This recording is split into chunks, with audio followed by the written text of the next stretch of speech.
അപ്പൊ രാഹു എന്ന് പറയുന്നത് ഇല്യൂഷന്റെ ആളാണ്, ഫാന്റസിയുടെ ആളാണ്. അപ്പൊ വളരെ എക്സ്പെക്ടേഷൻസ് ഒക്കെ തരുന്ന ആളാണ്.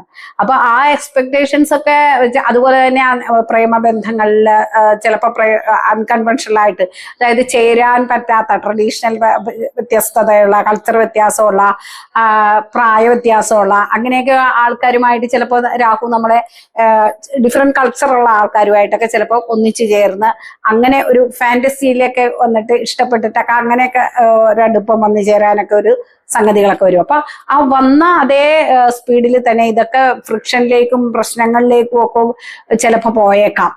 അപ്പൊ ഇവിടെ അങ്ങനെ പെട്ടെന്ന് ഇപ്പൊ ഇവര് ആക്സസിൽ നിൽക്കുന്നതുകൊണ്ട് പോകും എന്ന് പറയാൻ പറ്റില്ല.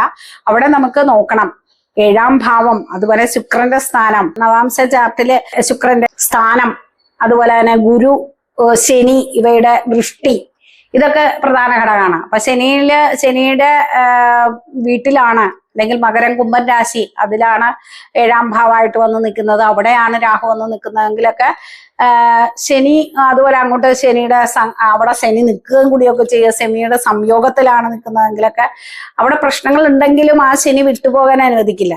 അത് ഒരു മെച്യൂർ സ്റ്റേജിലേക്ക് കൊണ്ടുപോയിട്ട് അവിടെ പിന്നീട് അവര് സംയോജിച്ച് പോകാനും കാമായിട്ട് കാര്യങ്ങൾ കൊണ്ടുപോകാനും ഒക്കെ ഈ ശനി ഒരു ക്ഷമ പിന്നീട് കൊടുക്കും.